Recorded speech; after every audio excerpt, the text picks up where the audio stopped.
나 시리즈 4강으로 돌아왔습니다. 모두 많이 기다리셨나요? 네. 시윤이 기다렸으니까 제가 선물 하나 드리겠습니다. 네. 기다렸어? 오늘 대답을 열심히 해주시고 중간중간에 문제를 맞추시는 분들에게는 제가 제일 좋아하는 초콜릿, 킨더 초콜릿 드리도록 하겠습니다. 네. 별로 흥미가 안 올라오나 보네요. 네. 네. 오늘 주제가 뭐죠? 고고학을 통해 보는 성경. 네, 바로 고고학을 통해 보는 성경입니다. 다음 목사입니다.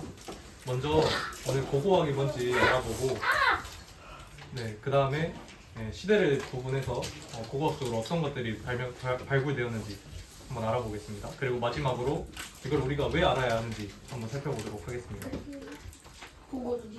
여러분도 혹시 이런 얘기 들어보셨나요? 성경은 그냥 오래된 이야기일 뿐이야. 그리고 또 성경은 실제로 일어났던 일이 아니라 그냥 비유를 통해서 알려주는 교훈 같은 거야. 또 출애굽은 그저 소설이야. 이스라엘 백성들이 이집트에서 나온 증거는 없어. 네. 요즘에는 성경이 사실이 아니라고 말하는 사람들이 너무나도 많은데요. 심지어 일부 신학대학교 교수님들조차도 이 출애굽한 사건을 비유로 그냥 알려주는 경우가 있다고 합니다. 네, 이렇게 성경은 지금 많은 공격을 받고 있습니다. 그런데 만약 성경이 정말 거짓말이고 이스라엘이 출애굽한 것도 그냥 만들어낸 이야기라면 이스라엘 사람들은 왜 지금까지도 이 유월절을 지키고 있을까요? 사진을 보면 이스라엘 사람들이 유월절을 맞이해서 이렇게 시간을 보내는 모습을 볼 수가 있습니다. 여러분들 유월절이 뭐죠? 일요일. 네, 유월절이 뭐냐면 출애굽기 12장에 보면 양이 피를 그거는 맞아요. 양이 피를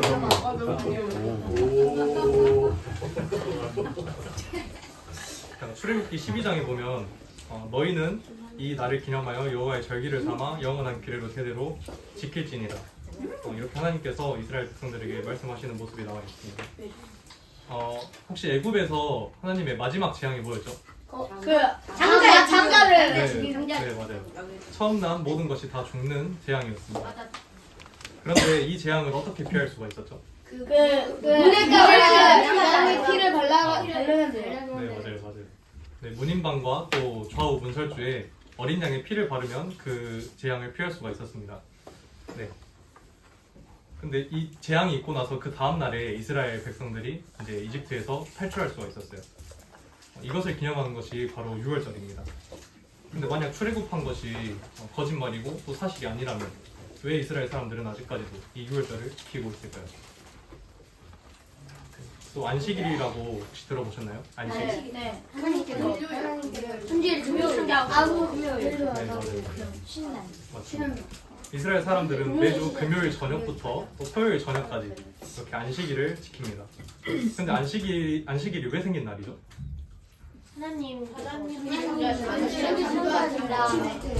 아주 잘 알고 계시네요. 네, 창세기 이런 말씀이 있습니다. 하나님이 그가 하시던 일을 일곱째 날에 마치시니 그가 하시던 모든 일을 그치고 일곱째 날에 안식하시니라. 하나님이 그 일곱째 날을 복되게 하사 거룩하게 하셨으니 이는 하나님이 그 창조하시며 만드시던 모든 일을 마치시고 그날에 안식하셨음이니라. 네, 하나님께서 태초에 모든 것을 다 창조하시고 일곱째 날에 안식하셨습니다. 그래서 그날을 기념하기 위해서 이스라엘 사람들이 안식일을 지키고 있습니다. 실제로 이스라엘에 가보면 이때 사람들이 운전을 하지 않고 또 전기도 사용하지 않고 집에서 가족들이랑 다 같이 기도하고 또 말씀 읽고 그렇게 공부하면서 휴식을 취한다고 합니다. 결국 이 말들이 다 무슨 뜻일까요? 창조가 실제로 있었기 때문에 이스라엘 사람들이 지금도 이 안식일을 지키고 있고 또 출애굽이 실제로 있었기 때문에 유월절을 지금까지도 지키고 있는 것입니다. 성경은 그냥 이야기책이 아니라 실제로 있었던 역사를 기록한 역사책이라는 것입니다. 근데 이렇게만 말하니까 아직 제 말씀에 완전히 동의를 하지 못하겠죠? 네. 그래서 오늘은 우리는 고고학, 즉 땅속에서 발굴된 유적과 또 유물들을 통해서 성경이 사실이라는 것을 한번 알아봤으면 좋겠습니다. 제가 여기서 한 가지 강조하고 싶은 게 있는데요. 고고학으로 이런 증거들이 막 발견돼서 그래서 성경이 사실인 게 아닙니다. 이건 잘못된 거예요. 이제 순서가 바뀌어야 됩니다. 성경이 진리이고 사실이기 때문에 고고학이 그거를 밝혀주는 것입니다.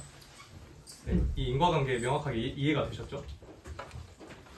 그런데 하나님의 말씀이 진리고 사실임에도 불구하고 이 고고학을 통해서 이런 말씀을 함께 들어야 되는 이유가 뭘까요?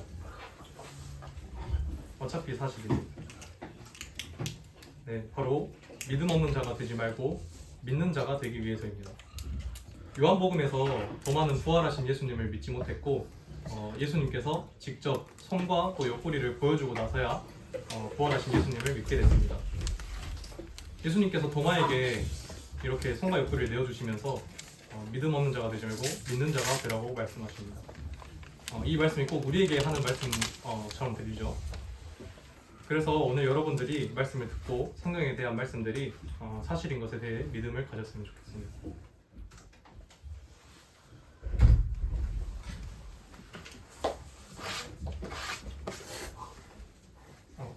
네. 자, 오늘은 고고학을 통해 성경이 사실인 것을 알아본다 했는데 여러분도 혹시 고고학이 무엇인지 아는 분들이 있으신가요? 땅 파가지고 물 같은 거 발견하면 네. 고고 네, 잘 알고 계시네요. 네, 고고학을 사전에서는 어떻게 정의하고 있냐면 유물이나 유적에 의하여 고대 인류의 생활 전체를 연구한 학문 이렇게 정의하고 있습니다. 네, 쉽게 말해서 우리가 볼 수 없는 옛날 일들을 땅 속에 묻혀 있는 물건들을 통해서 찾아내고 또 그것들을 잘 연결해서 그때 당시에는 어떻게 살았고 또 어떤 문화들이 있었는지 이런 걸 알아보는 학문이 바로 고고학입니다. 지난 시간에 들었듯이 성경에 나오는 이스라엘 역사가 신화가 아니라 실제였기 때문에 그때 당시 사람들이 살았던 흔적들이 남아있고 또 그때 당시의 기록들이 아직까지도 남아있어서 고고학자들이 그것을 찾을 수 있는 것입니다. 자, 그러면 이제 성경에 어떤 내용들이 있고 또 이제 어떻게 발견되었는지를 한번 같이 살펴보도록 하겠습니다. 네, 오늘은 다음과 같이 시대별로 좀 구분해서 살펴볼 건데요. 시대를 크게 세 가지로 구분했습니다. 네, 그리고 시작을 창조 시대가 지나고 이제 아브라함부터 시작된 족장 시대를 시작으로 구분하겠습니다.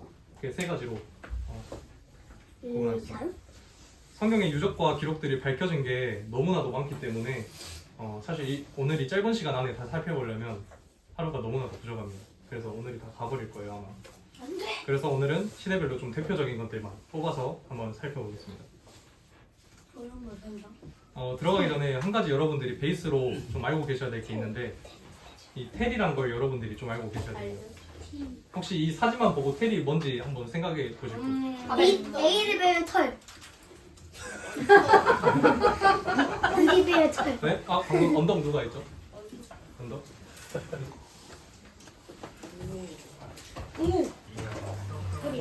네. 네, 텔은 바로 언덕이라는 뜻을 가진 히브리어예요. 히브리어. 언덕이라는 뜻을 가지고 있습니다. 혹시 여러분들 재개발한다는 말을 알고 계시나요? 재개발? 다시 개발. 맞아요. 어떤 동네가 낡은 동네가 있으면 그 동네를 다 헐어버리고 거기다가 새로운 건물을 이렇게 짓는 걸 재개발한다고 말합니다. 그러면 이 건물을 다 헐어버릴 때 어떤 걸 사용할까요? 포크레인이나 아니면 덤프트럭 이런 걸 사용하겠죠. 근데 성경 속에 나와 있는 그런 옛날 시대에는 그런 덤프트럭이나 포크레인 같은 게 있었을까요? 네. 뭐해? 네, 없었죠. 만약에 그때 당시 그런 걸 발명했다면 아마 지금까지도 이름이 남는 아주 유명한 사람이 됐을 겁니다. 그래서 옛날에는 그렇게 건설 장비들이 좋지 않았기 때문에 만약에 어떤 도시가 전쟁이나 화재로 이렇게 다 무너져 버렸어요. 폐허가 되면 사람들이 거기다가 이렇게 흙을 쌓아서 평평하게 만들고 그 위에다가 다시 집을 지었습니다. 그 언덕. 네. 그래서 이렇게 수백 년, 수천 년 동안 그 과정이 반복되다 보면은 이렇게 언덕이 되는 것입니다. 그래서 언덕 제일 꼭대기에서 계속 수직으로 아래로 땅을 파보면 뭐가 나오겠어요? 핵이요. 구멍이요. 네, 그때 당시를 살았던 사람들의 흔적이 나오게 되는 것입니다. 네, 그림에 보면 이렇게 가나안 시대, 이스라엘 왕국 시대 이렇게 나와 있죠. 이렇게 다양한 시대의 유물들이 땅속에 묻혀 있기 때문에 고고학자들이 그 흔적들을 찾아낼 수 있는 것입니다.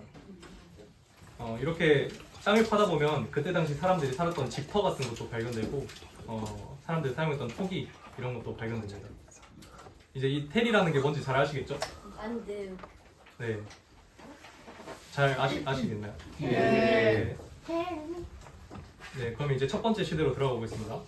첫 번째 시대는 아브라함부터 시작된 족장 시대부터 또 여호수아의 가나안 정복 시대까지 이렇게 한번 살펴보겠습니다. 여러분들 혹시 아브라함 하면 떠오르는 게 뭔가요? 믿음의 조상. 네, 믿음의 조상. 또 뭐 이삭, 사라 이런 것들이 떠오르죠. 그러면 혹시 아브라함의 고향이 어디인지 아시는 분? 베들레. 아브라함 고향. 이스라엘. 하란보다 전에 이스라엘. 네, 바로 지구. 갈대아 우르입니다. 갈대아 우르 들어보셨나요? 저번 시간에도 한번 잠깐 봤었는데. 우르지 마. 네. 네, 우르는 메소포타미아 지역에서 수메르 문명을 이루고 있던 도시 중에 하나였습니다. 여러분들 성경에 나오는 이 우르라는 곳이 실제로 존재했던 장소일까요? 네. 아마도. 네, 아마도요. 저번 시간에 간단하게 한번 이 아브라함이 살았던 우르에 대해서 동영상으로 잠깐 봤었는데 기억 안 나시죠? 아니요. 나요? 아주 발달한 문명을 가지고. 네 맞아요. 갈대아 우르는 실제로 존재했던 장소입니다. 그러면 어떤 곳이었을 것 같나요? 그곳이 엄청 옛날이에요. 저는 처음에 생각했을 때 엄청 옛날이니까 뭐 천막을 짓고 살거나 뭐 그랬을 것 같아요. 근데 실제로 밝혀진 우르는 굉장히 발달된 도시의 모습을 가지고 있었습니다. 네, 이제 이곳에서 어떤 것들이 발견되는지 한번 알아보도록 하겠습니다. 네, 갈대아 우르는 1920년대에 여기 왼쪽에 보이는 영국의 고고학자 찰스 레너드 울리라는 사람이 발굴했습니다. 그리고 그 팀원들과 함께 발굴했습니다. 네, 이렇게 사진을 보면은 아주 조심스럽고 꼼꼼하게 이렇게 발굴하는 모습을 볼 수가 있죠. 요즘 추워. 그리고 이 오른쪽은 이제 그 울리와 팀원들이 함께 발굴하는 모습입니다. 이 탐사대는 테헤랄 무카이야르라는 곳을 탐사했습니다. 이름이 너무 어렵죠? 무카이안. 네, 발음하기도 힘듭니다. 무카이야. 여러분들 그 이상한 이름이 나온다고 해서 어려워하실 필요가 전혀 없습니다. 아까 텔에 대해서 배웠죠? 언더. 네, 언덕 텔 기억나시죠? 근데 거기다가 그냥 이름만 붙여놓은 거예요. 텔 알 무카이야르. 그러니까 전혀 어려워하실 필요 없고 이렇게 자세한 이름까지는 기억하지 않으셔도 되겠습니다. 어쨌든 울리의 탐사대가 이 텔 알 무카이야르에서 계속 땅을 파면서 아브라함이 살았던 갈대아 우르를 발굴하는 데 성공했습니다.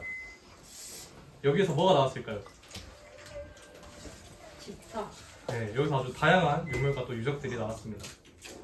먼저 지구라트라는 것이 발견됐는데요. 지구라트가 뭐냐면 그때 당시에 계단식 신전을 가리키는 단어입니다. 지구라트. 우르 시대를 살았던 그 사람들이 그때 당시에 섬기던 신이 있었는데 달의 신 난나라는 신이 있었습니다. 그래서 그걸 위에서 만든 게 바로 저기 뒤에 보이는 지구라트입니다.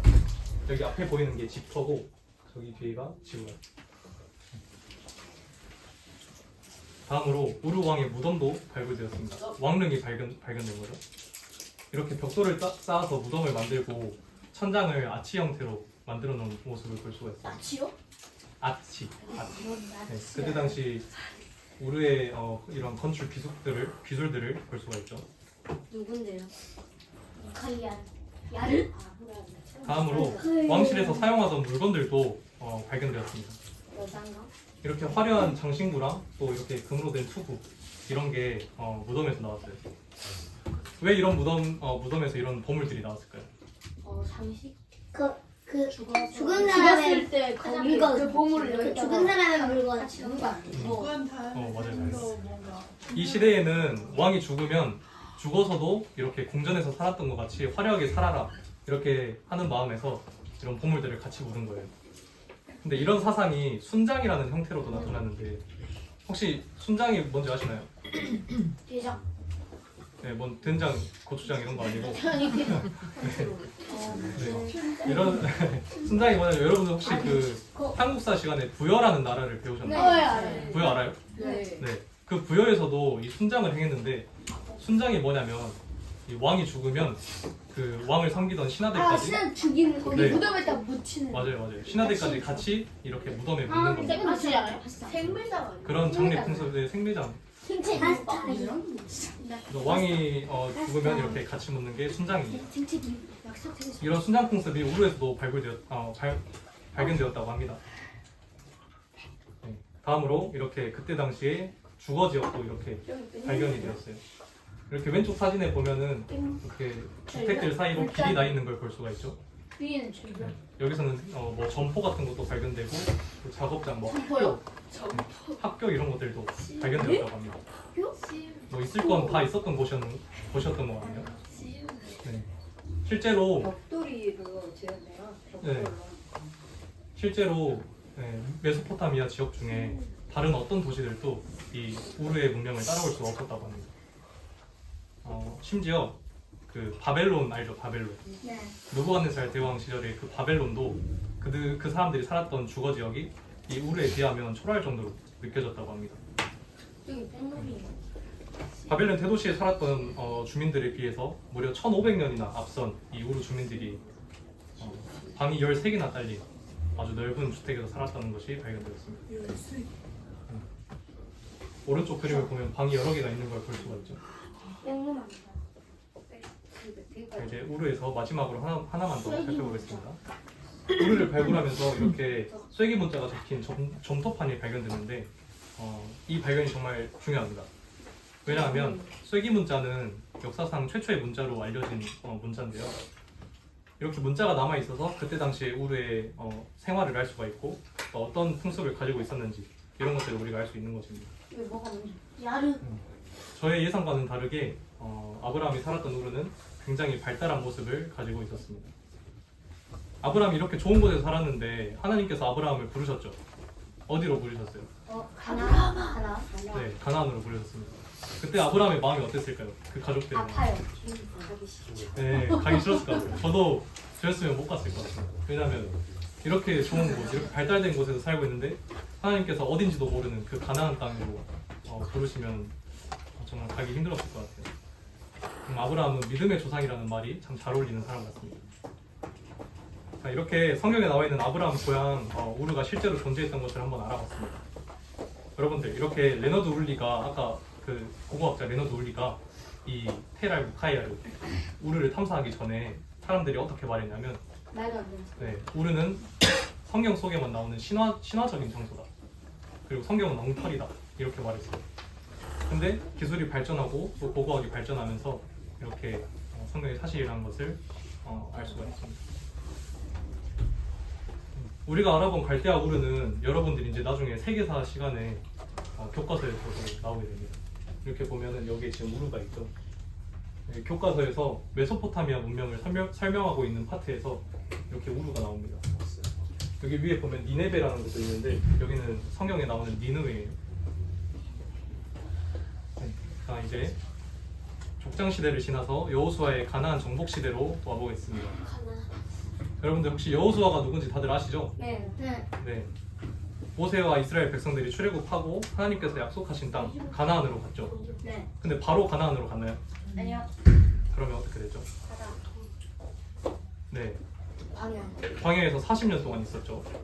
그래서 출애굽한 1세대들은 여호수아랑 갈렙을 제외하고 모두 광야에서 죽었습니다. 그때 여호수아가 이제 가나안 땅을 하나하나씩 이렇게 정복하는 내용이 성경에 나오는데 한번 다 같이 성경을 볼까요? 먼저 여호수아 6장에 보면은 여리고성이 무너진 사건 다들 아시죠? 네. 여리고성. 이렇게 여리고성을 점령한 후에 또 다른 여러 가나안 땅을 이렇게 여호수아가 점령하게 됐습니다. 그 중에 라기스, 드빌, 하솔 이런 도시가 있는데 여호수아 10장에서는 라기스랑 드빌이 나오고 여호수아 11장에서는 하솔이라는 곳을 점령했다고 나옵니다. 이름이 좀 생소하죠? 네. 과연 저 성경에 나와 있는 여리고성, 또 라기스, 드빌, 하솔 이런 도시들이 실제로 있었을까요? 네. 있겠죠? 네. 네, 모두 고고학적으로 발굴된 실제로 있었던 장소들입니다. 발굴된 곳들은 아까와 같이 모두 우리가 아는 텔에서 발굴되어 있어요. 텔. 그 이름이 이렇게 돼 있는데 좀 어려워도 모르셔도 됩니다. 이거. 그냥 다 텔이라는 것만 알고 계시면 돼요. 태요. 네, 먼저 여리고성부터 한번 살펴보겠습니다. 여러분들 여리고성 다들 알고 계시죠? 네. 네. 뭐. 여호수아랑 이스라엘 백성들이 여리고성을 6일 동안 하루에 한 바퀴씩 이렇게 돌고 마지막 7일째 되는 날에는 몇 바퀴 돌았어요? 네, 7바퀴 돌고 제사장 나팔에 맞춰서 고함을 질렀더니 여리고성이 무너졌습니다. 이 말도 안 될 것 같은 이야기가 고고학적으로 이렇게 발굴되면서 사실로 밝혀지고 있습니다. 한번 살펴보겠습니다. 네, 여리고성이 발굴된 지역을 텔 에스 술탄이라고 합니다. 여기 사진에 보면 여리고 유적지가 이렇게 나와 있죠. 이 여리고 유적지는 1950년대에 이분도 영국의 고고학자입니다. 캐슬린 캐년이라는 사람. 여자예요, 남자예요? 여자예요. 오? 네, 여자입니다, 여자. 캐슬린 캐년이라는 사람이 이끄는 탐사대가 발굴했습니다. 여자예요. 이 유적지가 발굴된 이후로 성경에 이제 묘사되어 있는 그 여리고성 점령 당시의 상황들이 점점 사실로 밝혀지게 됐습니다. 다시 여호수아 20절을 한번 다 같이 한번 읽어보겠습니다. 시작. 제사장들이 나팔을 불고 백성들이 머리를 들었습니다. 백성들이 나팔 소리를 듣고 고함을 치자 성벽이 무너졌습니다. 그러자 모든 사람들이 성 안으로 복잡한 쪽으로 갔습니다. 이렇게 하여 이스라엘 사람들은 여리고를 차지했습니다. 네, 말씀에 보면은 여리고성이 무너지고 이스라엘 백성들이 곧장 성 안으로 쳐들어갔다고 이렇게 나와 있습니다. 실제로 이 성경의 원문을 봐도 이렇게 곧장 들어갔다는 의미가 담겨 있다고 합니다. 근데 보통 성을 설계할 때 성이 무너지면은 이렇게 안쪽으로 무너지게 설계를 합니다. 왜 그럴까요? 그러면 밖에 있는 사람들을 안 죽으니까. 안 죽으니까. 야, 네. 그거 이상하다. 성이 만약에 치우기 쉽게. 성이 만약에 밖으로 무너졌다 생각해 보세요. 그러면 그 무너진 나팔 돌들이 먼저 사람들이 다니시니까. 맞아요. 그 딛고 올라서 그 쳐들어와요. 돌을 이제 밟고 올라오겠죠. 적들이. 그래서 성을 설계할 때 안쪽으로 무너지게 설계를 합니다. 안쪽으로 묻어서도 밟고 올라가면 안쪽으로 제가 이따가 그림을 하나 보여드릴게요. 갇히지 않을까? 그러니까. 그래서 이렇게 성경에 아까 나와 있던 것처럼 이스라엘 백성들이 여리고성으로 곧장 쳐들어갔다. 이건 무슨 말일까요? 완전 밑으로 밖으로 그게 안 무너졌나. 밖으로 무너졌다는 뜻이겠죠. 네, 이렇게 사진을 보면 성이 이렇게 안으로 무너지면 그 밖에 있는 적들이 들어올 수가 없겠죠. 근데 이제 밖으로 이렇게 무너지면 이걸 밟고 이렇게 올라오는 거예요. 영리한. 그래서 브라이언 우드라는 고고학자가 이스라엘 백성들이 바깥으로 무너진 돌들을 밟고 성 안으로 들어가서 여리고성을 점령할 수 있었다고 주장하고 있습니다. 와. 그리고 실제로 여리고성 주변에서 이렇게 돌들이 바깥으로 무너진 흔적들을 발견했다고 합니다. 이렇게 사진을 보면 바깥으로 무너진 돌들로 추정되는 이 모습을 확인할 수가 있죠. 또 24절에 보면 성 안으로 쳐들어가서 그 가운데 있는 모든 것을 불살랐다고 성경에 말씀이 나와 있습니다. 누가 하면 가져가나? 발굴을 진행한 캐슬린 캐년이라는 사람이 이렇게 말했어요. 파괴는 완벽했습니다. 벽 바닥은 불에 그을리거나 붉게 물들었고 모든 방은 무너진 벽돌, 목재, 그리고 가정용품들로 가득했습니다. 대부분의 방은 무너진 잔해들이 심하게 타버렸습니다. 실제로 고고학자들이 여기에서 약 1m 정도 되는 완전히 타버린 그 잔해층을 발견했다고 해요. 이렇게 사진을 보면 이쪽이죠. 1m 정도 되는 타버린 잔해층을 발견했습니다. 얼마나 많이. 또 불길에 휩싸인 파괴 속에서 여러 개의 항아리들이 발견됐는데 그 항아리 속에는 곡식이 가득 차 있었다고 합니다. 나와 있어요 여기? 곡식이 가득 차 있다는 게 무슨 말일까요? 막 교정 농사를 짓는. 네, 농사를 지어서 그때 당시가 추수할 당시였어요. 그래서 사람들이 추수를 해서 항아리에다가 곡식을 많이 쌓아놨습니다. 근데 그때 당시에는 이 곡식을 먹는 용도로도 사용했는데 물물 교환하는 용도로도 사용을 했어요. 그러니까 이 항아리에 곡식이 가득 담겨 있었다는 말은 그만큼 이스라엘 백성들이 여리고성을 포위하고 있었던 기간이 짧았다는 걸 의미합니다. 길었으면 그 곡식들을 다 먹고 없었겠죠. 네, 그리고 여호수아 6장에서 하나님은 여리고성 안에 있는 물건들을 취하지 말라고 말씀하십니다. 가져오지 말라고 말씀하셨어요. 딱 한 명이죠. 그래서 이렇게 곡식들이 남아있게 되는 것입니다. 여러분들 정말 신기하지 않나요? 네. 별로 안 신기한가요? 저는 준비하면서 좀 많이 놀라고 신기했습니다. 그 흑백이어서 뭐. 네. 여리고성 말고도 아까 우리가 봤던 여호수아가 정복했던 가나안 땅들 이렇게 라기스, 드빌, 하솔이 발굴되었습니다. 왼쪽이 라기스, 또 가운데가 드빌, 오른쪽이 하솔. 이렇게 그나마 고고학적으로 하슬이래. 성역 속 장소들이 발굴된 것을 확인할 수가 있습니다. 자, 이제 다음 시대로 한번 넘어가 보겠습니다. 통일왕. 네. 다음은 사울이 이제 왕으로 세워지고 나서 시작된 통일 왕국부터 그 다음에 예수님이 오시기 전까지 신구약 중간기까지 이 시대에서 어떤 것들이 발굴됐는지 한번 살펴보겠습니다. 이 시대에서 살펴볼 거는 첫 번째로 텔단이라는 유적지입니다. 아까 봤던 텔이 또 나왔죠? 다들 기억하시죠? 텔미 언덕. 근데 이번에는 단에서 발견된 텔이어서 텔단이라는 이름이 붙여졌습니다. 혹시 여러분들 단이 어딘 줄 아시나요? 여기 지도에서 한번 찾아보세요. 저기 네. 저기 이스라엘. 제일 위에 여기가 바로 단입니다. 혹시 여러분들 그 성경을 읽다가 단에서부터 브엘세바까지 이런 말을 한번 들어본 적 있나요? 네. 들어본 적 있어요? 네. 혹시 브엘세바는 여기서 어디에 있죠? 저기 누구야? 네. 여기 제일 아래에 있습니다. 그러니까 제일 위에랑 제일 아래죠. 그러니까 성경을 읽다가 단에서부터 브엘세바까지 라는 말이 나오면 이스라엘 전체를 가리킨다고 이해하시면 됩니다. 이스라엘 전체라고 하죠. 표현이에요, 표현. 네, 그래서 이거 한 가지 여담인데 그냥 어떤 형제님이 이스라엘 성지 순례를 갔어요. 근데 거기서 같은 팀원 중에서 제일 나이가 많았던 형제님을 단 형제님 이렇게 부르고 제일 나이가 적었던 자매님을 브엘세바 자매님 이렇게 불렀다고 합니다. 어쨌든 이게 중요한 게 아니라요. 네. 성경에 등장하는 이 단이라는 곳이 1966년에 이 이스라엘의 고고학자입니다. 아브라함 비란이라는 사람에 의해서 이 텔 단이 발굴되기 그 시작했습니다. 사람이 아브라함이에요. 네, 그 아브라함이 아니에요. 다른 사람이에요. 근데 발굴을 시작했을 때 이 사람의 나이가 50대였어요. 근데 그 후로 30년간 발굴을 했습니다. 30년 뒤에는 80대가 됐겠죠. 그래서 네, 죽었어요. 더 이상의 발굴이 이제 힘들게 됐습니다. 그래서 2005년에 넬슨 글루크 성서 고고학교의 고고학자들이 여기를 다시 발굴하기 시작했어요.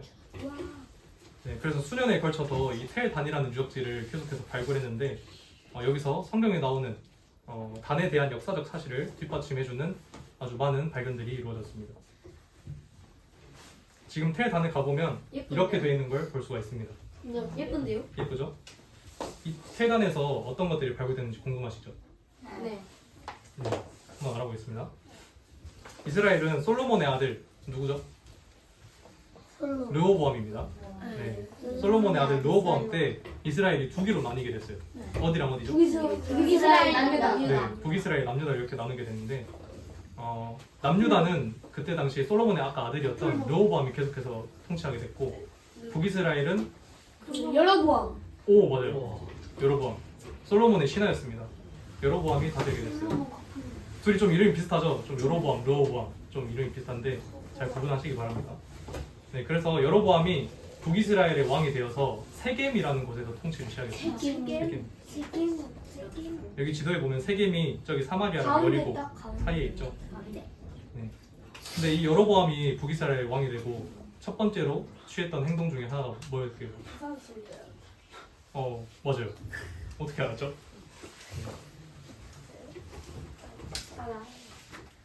네, 맞습니다.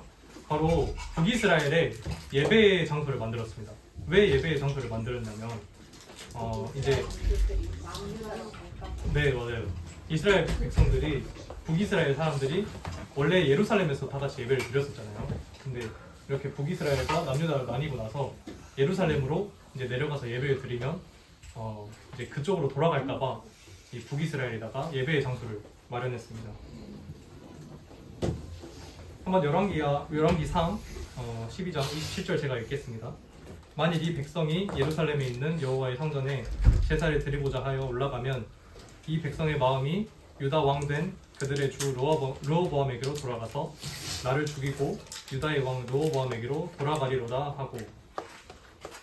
네, 여로보암은 이 북이스라엘 사람들이 예배를 드리러 남유다 예루살렘으로 가면은 그 사람들이 다시 남유다 왕 르호보암에게 돌아갈 것이라고 생각했어요. 그래서 28절에 보면 이 여로보암이 금송아지를 2개 만듭니다. 금송아지를 2개 만들어서 29절에 하나는 베델 또 하나는 단에다가 뒀습니다. 네.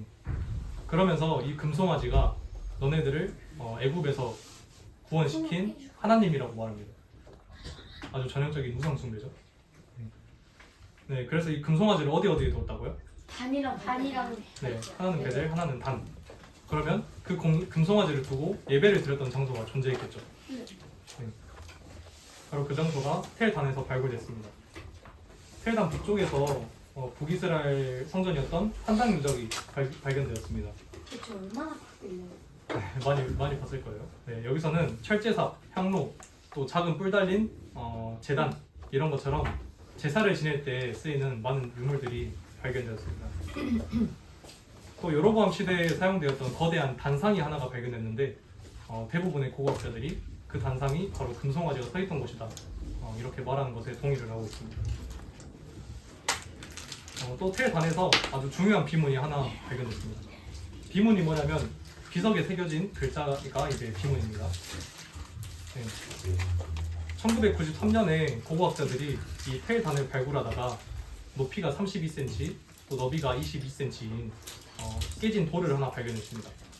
거기에는 아람어로 글자가 새겨져 있었어요. 네, 아람어라고 이제 언어겠죠. 네. 근데 그 다음 연도에 이제 깨진 비석 파편 2개가 더 발견됐어요. 맞춰봐요. 이 비석이 뭐냐면 BC 9세기에 아람이라는 나라가 이 북이스라엘 단을 점령했을 때 세운 승전비예요. 그러니까 한국사에서도 보면은 어떤 나라를 점령하고 거기다가 비석을 세우죠.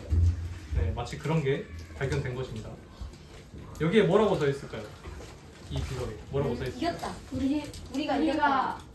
그런 내용이 써져 있겠죠. 돌이. 네, 맞아요. 그런 내용이 써져 있었어요. 돌이 저 초벌 주세요. 아니 왜 소리야? 진짜요? 아니 이게 두 개, 이거 두 개나 여기서 있는데요? 우리가 잘 알고 있는 바로 다윗의 존재가 실제로 존재했다는 게 밝혀지는 글자가 발견됐습니다. 여기에는 이렇게 써져 있었습니다. 나는 이스라엘 왕을 죽였고 또 다윗 가문 왕도 죽였다. 그러니까 이게 뭐 말이에요? 아람 왕이 북이스라엘 왕을 죽였고 또 다윗 가문 왕도 죽였다는 게 이제 남유다 왕을 죽였다고 말하고 있는 거겠죠. 그래서 이 다윗 가문이라는 말이 여기서 나오고 나서 고고학계에 큰 파장이 일어났습니다. 왜냐하면 그때까지는 다윗이 실제로 존재했던 사람이라는 증거가 없었어요. 근데 여기에서 다윗의 존재가 밝혀지는 이런 글자가 나오게 된 것입니다. 글씨 쪽? 여기 확대된 저 글자가 바로 다윗 가문이라는 글자예요. 저 어떻게 알아요? 이제 고고학자들이 다 이 언어를 공부하고 다 해석해 놓은 거예요. 알아. 네, 여기까지 텔단에 대해서 알아봤습니다. 여러분들 신기하지 않나요? 네. 네, 신기하죠. 저는 어렸을 때 성경이 사실이라고 믿지 못했거든요. 믿기 어려운 것들이 정말 많잖아요. 그런데 성경은 정말 하나님의 말씀이고 그것이 사실이라는 게 점점 더 많이 밝혀지고 있습니다. 네, 여기서 깜짝 퀴즈 하나 가겠습니다.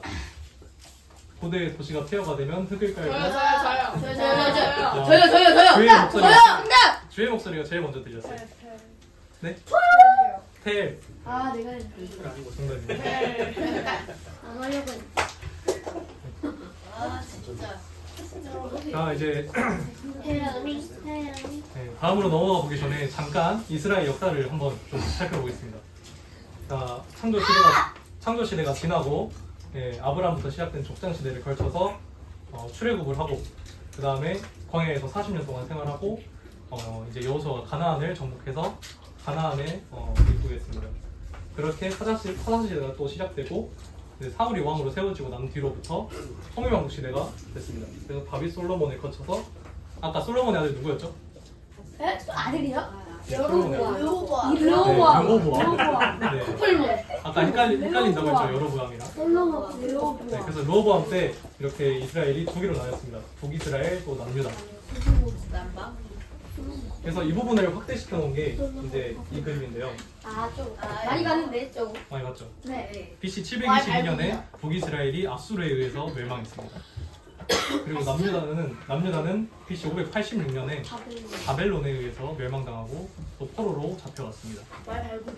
이스라엘 전. 네, 그렇게 바벨론에서 포로 생활을 하고 있다가 한 50년 뒤에 페르시아라는 나라에서 페르시아. 네, 고레스라는 왕이 이 바벨론을 점령하게 됐어요. 지금도 있어요? 페르시아. 페르시아. 없지. 근데 마케도니아랑 그래서 그겠지. 이 고레스라는 왕은 그냥 난폭한 정복자가 아니었습니다. 그냥 난폭한 사람이 아니었어요. 자신이 점령한 민족들에게 엄청나게 관용적인 정책을 베풀어주던 누가 봐도 그런 왕이었습니다. 수염이었다. 수염이었다. 네. 그래서 포로 생활을 하고 있는 이스라엘 백성들을 이렇게 막 탄압한 게 아니라 그 이스라엘 사람들의 종교와 또 전통 이런 거를 지켜주고 또 종교의 자유를 보장해줬습니다. 이러한 배경 속에서 고레스는 BC 538년에 그러니까 이스라엘이 바벨론 포로로 잡혀간 이제 50년 후죠. 그때 이스라엘 사람들에게 이제 예루살렘으로 돌아가서 성전을 지으라고 말했습니다. 네, 한번 역대하 말씀 22절부터 23절까지 다 같이 한번 읽겠습니다. 시작. 고레스와 원년에 여호와께서 예레미야에게 인도하신 말씀을 이루시려고 여호와께서 바사의 고레스 왕의 마음을 감동시키시니 그가 온 나라에 공고하고 주소도들을 이르되 바사와 고레스가 이같이 말하노니 하늘이신 여호와께서 세상 만국을 내게 주셨고 나에게 명령하여 유다 예루살렘의 성전을 건축하라 하셨나니 그를 중에 그의 백성된 자는 다 올라갈지어다. 너희 하나님 여호와께서 함께 하시기를 원하노라 하였더라. 네, 성경에 이렇게 페르시아 왕 고레스가 이스라엘 사람들에게 예루살렘으로 돌아가서 성전을 건축하라고 한 내용이 성경에 나와 있습니다. 그런데 이렇게 고레스가 포로들을 해방시키는 내용을 담긴 문서가 발견되었어요. 고레스. 이 고레스의 문서는 1879년에 고고학자 호르무즈드 나삼이라는 사람에 의해서 발견되었습니다. 이 고고학자가 옛날 바벨론 유적지를 이제 탐구하고 또 연구하다가 이 고레스의 문서를 발견하게 되었는데요. 저기 뜯어졌어요. 이제 옛날에 있었기 때문에 이렇게 됐겠죠. 네. 그래서 발견한 것은 이렇게 사진에 나와 있는 것처럼 이렇게 원통의 점토판에 쐐기 문자가 적혀 있었습니다. 세기 문자예요? 저기 시기 문자예요. 약간 너무 작은데. 스케치한 것처럼 보이네. 네, 그래서 이것을 고레스의 원통이라고 합니다. 여기에는 어떤 내용이 적혀 있었냐면 원이요. 이런 내용이 적혀 있었어요. 한번 빨간색으로 칠한 글씨만 다 같이 한번 읽겠습니다.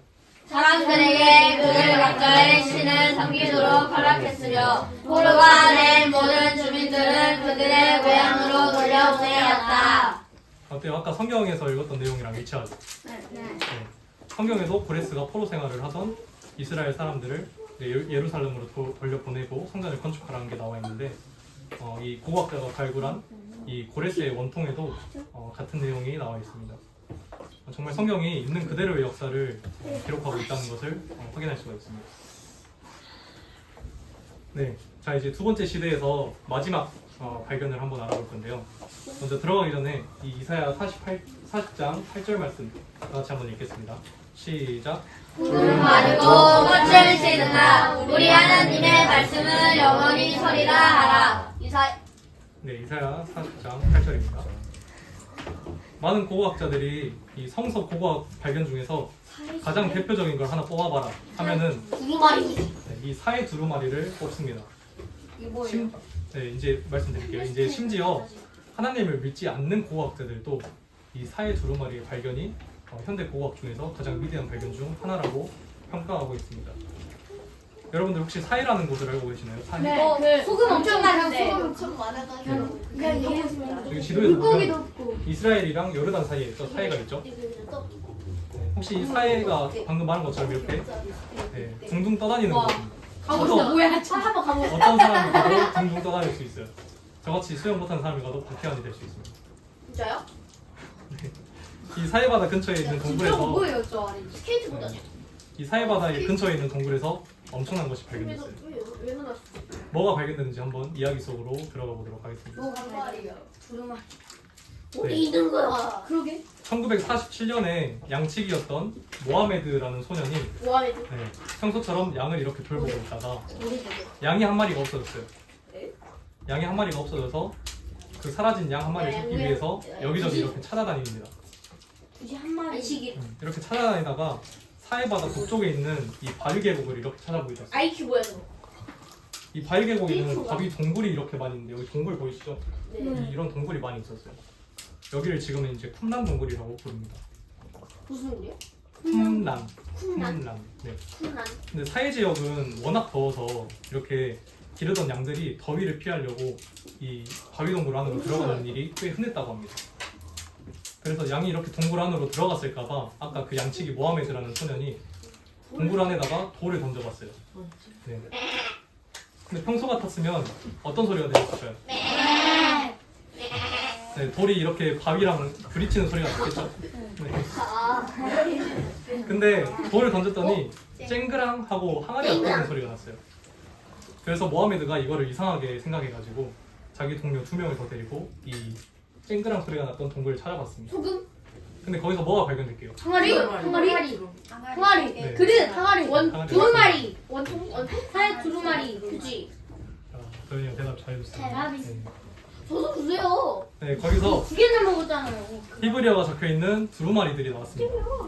우와. 이게 뭐였냐면 우리가 지금 알고 있는 이사야서가 발견됐고 또 그 외에도 뭐 공동체 규율 서집이나 이런 것들이 발견됐어요. 근데 저기 찌찌기랑 그거잖아요. 근데 이 사람들이 그 글자를 알아보지 못해가지고 돈이라도 좀 벌자 하고 골동품 상들에게 팔아버렸습니다.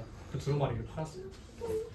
그리고 그 골동품 상들은 다시 그리스 정교의 예수와 사무엘 대주교라는 사람에게 그걸 다시 팔았습니다. 해교? 네. 그러고 나서 미국에서 이제 저 사람한테 연락을 해가지고 우리가 그거를 연구할 테니까 그걸 우리한테 보내달라 이렇게 해가지고 미국 시카고 동방학교로 보내집니다. 저때 있었어요? 네. 그리고 나서 이제 미국 여기 동방학교에 있는 전문가들이 여기 핵이 오서 이제 이렇게 연대 측정을 해보고 또 이렇게 진위성을 판단해 보니까 그 사람들끼리도 의견이 너무 달랐어요. 그래서 핵 물리학자의 도움을 한번 받아보자 해가지고 미국 시카고 대학 핵연구소로 보내졌습니다. 네, 이제 여기에서 정확한 연대 측정이 이루어졌어요. 네, 그 결과 언제 쓰여졌을까요? 이 문서가? BC 500 이게 기원전 이원전. 기원전 100년경에 쓰여졌습니다. 근데 원래 사해동굴에서 이 문서가 발견되기 전까지는 그때 당시에 제일 오래됐다고 여겨지는 이 히브리어 시가 기원전 사본이 바로 레닌그라드 사본인데 그 사본이 언제 쓰여졌냐면 AD 10에서 11세기경. 그러니까 원래 알고 있던 네. 그러니까 둘이 얼마나 차이가 나요? 네? 212년 네, 10에서 11세기니까 한 1000년 정도 네, 차이가 나는 것이죠. 네. 심지어 이 쿰란 동굴에서 발견한 이 사해 두루마리랑 기존에 제일 오래됐다고 여겨지는 그 레닌그라드 사본 이사야서끼리 둘이 비교를 해봤어요. 이사야서끼리. 근데 둘이 95%가 일치했습니다. 그리고 나머지 5%는 이제 뭐 문법이나 뭐 접속사 이런 것들이 달랐다고 해요. 그럼 어차피 똑같은 거죠. 네, 똑같은 거죠. 네, 여러분들 이사야서 53장에는 예수님에 관한 내용이 아주 자세하게 적혀 있습니다. 말씀을 제가 한번 읽겠습니다. 네, 3절에 그는 멸시를 받아 사람들에게 버림받았으며 또 우리도 그를 귀히 여기지 아니하였도다. 그는 실로 우리의 질고를 지고 우리의 슬픔을 당하였거늘 우리는 생각하기를 그는 징벌을 받아 하나님께 맞으며 고난을 당한다 하였노라. 오늘 다들 많이 아시는 말씀이죠? 그가 찔림은 우리의 허물 때문이요 그가 상함은 우리의 죄악 때문이라. 그가 징계를 받음으로 우리는 평화를 누리고 그가 채찍에 맞음으로 우리는 마음을 받았도다.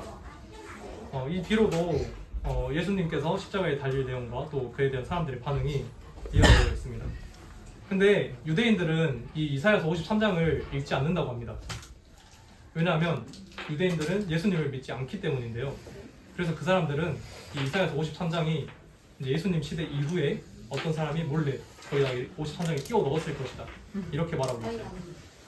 근데 아까 사해동굴에서 발견된 그 두루마리의 연대가 언제였죠? BC 100년 네, BC 100년이었죠. 예수님이 오시기 100년이나 전에 기록된 내용이었습니다. 거기에는 이 53장까지 포함된 이사야서 전문이 다 있었어요. 네, 이로써 진리의 말씀이 하나님의 말씀이 성경의 사실인 것이 확인이 되었습니다. 이 이후로도 쿰란 동굴에 대한 연구가 아주 많이 이루어졌어요. 여기에는 25개가 넘는 동굴들이 있었고 이제 고고학자들이 열심히 연구해서 총 11개 동굴에서 972개의 문서를 발견했다고 합니다. 여기에는 그 구약의 에스더서 있죠? 에스더서를 제외하고 구약의 모든 성경이 다 여기서 발견됐어요. 에스더서는 어디서 발견했어요? 나중에 다시 따로 알려드릴게요.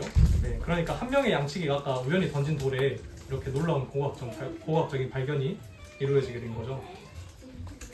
네, 여러분들 아까 처음에 들어오기 전에 봤던 말씀 한번 다시 다 같이 읽겠습니다. 시작. 푸른 바다로 꽃을 주시나 우리 하나님의 말씀을 영원히 서리라. 네, 정말 진리의 하나님 말씀이 결코 사라지지 않는 것을 볼 수가 있습니다. 이제 마지막으로 신약 시대인데요. 신약 시대에도 성경이 사실임을 밝혀주는 고고학적인 발굴들이 아주 많이 이루어졌습니다. 예수님의 고향 마을이 발굴되기도 했고 가이사라 헤롯 대왕의 궁전이 발견되기도 했습니다. 그리고 또 빌라도 빈문 이런 것들도 발견됐는데 오늘은 시간이 조금 없으니까 다음에 따로 신약 시대는 한번 같이 알아보도록 하겠습니다. 네, 여러분들 그래서 이걸 우리가 왜 알아야 할까요? 이제 마지막입니다. 그걸 믿을 수 있습니다. 믿는 자가 네. 되는 자, 오늘 이렇게 일단 알기 위해서. 성경 속 내용들이 고고학적으로 어떻게 발굴됐고 또 어떤 것들이 발굴됐는지 한번 살펴봤어요. 근데 오늘 이 짧은 시간에 담기에는 아직 너무나도 많은 내용들이 더 있습니다. 그래서 궁금하신 분은 따로 책을 사서 공부를 해보시기를 있어요? 추천드립니다. 책 있습니다. 혹시 여러분들 그런 생각 해본 적 없나요? 부모님이나 지금 우리 부모님이나 이 교회 다니는 사람들이 그저 맹목적인 믿음을 가지고 완전히 영적인 영역에서 하나님을 믿고 있다 이렇게 생각해 본 적 없나요? 저는 그렇게 생각했었어요. 어렸을 때 그렇게 생각했는데 우리가 지금 계속 창조과학 말씀 듣고 또 연대기 말씀 듣고 이렇게 성경의 사실이다 말씀을 또 듣고 있죠. 근데 이런 말씀을 들어봤을 때 꼭 그렇지만은 않구나 이런 생각이 들지 않나요? 네, 제 개인적인 생각으로는 이렇게 성경을 믿고 또 예수님을 믿는 게 합리적이라고 생각합니다. 합리적이라는 말은 reasonable이라는 이제 영어 단어인데 reason이 뭐죠, 여러분들? reason? 위즈. 네, 이유, 뭐 근거, 이성 이런 말이에요. 그러니까 reasonable은 이성적이다, 근거가 있다 이런 말입니다. 물론 신앙생활을 하다 보면은 그 범위를 벗어나는 일들이 많이 생길 수가 있습니다. 어쨌든 이걸 통해서 우리가 알아야 되는 건 뭘까요? 사실 이런 과학적이나 고고학적인 과학적이나 고고학적인 증거 없이도 하나님의 말씀은 진리이기 때문에 그 자체로 사실입니다. 그래서 사실 우리가 어떻게 생각하는지는 그렇게 중요하지 않아요. 우리가 성경을 어떻게 생각하는지. 왜냐면 우리가 그거를 거짓말로 생각하거나 또 그냥 신화라고 생각할지라도 어쨌든 성경은 사실이에요. 그게 진리입니다. 그럼 성경이 하나님의 말씀이고 이 말씀들이 사실이라는 건 우리에게 무슨 의미가 있을까요? 바로 하나님께서 우리에게 회개하고 복음을 믿어라 라고 말씀하시는 것입니다. 그런데 우리에게는 아까 봤던 것처럼 믿음이 너무나도 부족하죠. 저 또한 믿음이 너무나도 부족하고요. 그래서 하나님께서 이렇게 믿음이 부족하고 연약한 우리 사람들을 위해서 이렇게 증거들을 보여주시는 겁니다. 아까 처음에 도마에게 옆구리를 내어주신 예수님을 봤었죠. 믿음이 없었던 도마가 예수님의 손과 옆구리를 만지고 나서야 예수님께 나의 주님이시오 나의 하나님이시니이다 이렇게 고백합니다. 하나님께서는 우리에게 믿는 자가 되라고 말씀하십니다. 그러니까 내 말은 진리니까 내 말을 믿고 내 아들 예수를 믿어라. 그리고 다시 내게로 돌아와라. 이렇게 말씀하시는 겁니다. 사도행전 17장 말씀을 한번 보겠습니다. 네, 여기에는 이제 바울의 이야기가 나오는데요. 바울이 그리스 아테네에서 신라와 디모데를 기다리다가 그리스 아테네라는 도시를 보고 우상 숭배가 너무 가득한 걸 봤어요. 그래서 아테네 사람들에게 이렇게 말한 게 지금 이 내용에 나옵니다. 제가 빠르게 한번 읽겠습니다. 그분은 온 세상과 그 안에 있는 모든 것을 창조하신 하나님으로서 하늘과 땅의 주님이시며 사람이 지은 신전에서 살지 않으십니다. 또한 이 하나님께서는 모든 사람에게 생명과 호흡과 모든 것을 주시는 분이시기 때문에 무엇인가 부족한 것이 있어서 사람의 손으로 섬겨야 하는 분이 아닙니다. 하나님께서는 한 사람으로부터 세계 모든 인류를 만들어 땅 위에 살게 하셨습니다. 그리고 그들이 살 시대와 지역의 경계를 정해주셨습니다. 이렇게 하신 것은 사람들이 하나님을 찾기를 바라시기 때문입니다. 사람들은 하나님을 더듬어 찾기만 하면 찾을 수 있습니다. 사실 하나님께서는 우리 각 사람에게서 멀리 떨어져 계시지 않습니다. 26절에 뭐라고 나와있죠? 하나님께서 우리 인류, 그러니까 우리 사람들을 만드셨고 그들이 살 시대와 또 지역의 경계를 정해주셨습니다. 그러고 나서 27절에 그렇게 하신 이유가 나와있죠. 바로 하나님을 찾기를 바라시기 때문입니다. 그러니까 하나님께서 우리를 지으셨고 우리가 사는 이 시대와 위치 또 환경을 정해주셨습니다. 그러니까 2025년 대한민국, 그것도 광주광역시, 거기서도 광주 동부교회, 여기에 우리를 정해놓으셨습니다. 그렇게 하신 이유가 뭐라고요? 하나님을 찾기를 바라신다. 하나님을 찾기를 바라시기 때문입니다. 우리가 계속해서 연대기 복음을 듣고 또 창조과학도 듣고 이렇게 성경을 사실이다 이 시리즈를 듣고 있습니다. 그걸 통해서 하나님께서는 하나님을 찾기를 바라시는 마음이 있습니다. 그러니까 하나님께서 성경이 사실인 걸 믿고 내 아들 예수를 통해서 나를 찾아라 이렇게 하나님께서 말씀하시는 겁니다. 27절에도 나와 있듯이 하나님께서는 우리 각 사람에게서 멀리 떨어져 계시지 않습니다. 이렇게 이런 말씀들을 우리가 많이 듣잖아요. 그 말씀들을 들었을 때 진짜로 이렇게 느껴지시나요? 하나님께서 그렇게 멀리 떨어져 계시지 않구나 그렇게 느껴지시나요? 여러분들이 꼭 이 말씀들을 통해서 하나님을 찾을 수 있기를 바랍니다. 왜냐하면 그 이유가 30절, 31절에 나와 있습니다. 이제는 어디서나 온 세상 사람들에게 회개하라고 명령하십니다. 그러면서 31절에 이제 하나님께서 예수님을 통해 이 세상을 심판하는 날을 정해놓으셨다고 합니다. 여러분들이 계속해서 일요일 이 시간 듣고 있는 이 말씀들을 통해서 그냥 흘려듣지 마시고 꼭 본인 스스로 혼자 진지하게 고민해보는 시간을 가지셨으면 좋겠습니다. 네, 그럼 이제 기도하고 마치도록 하겠습니다.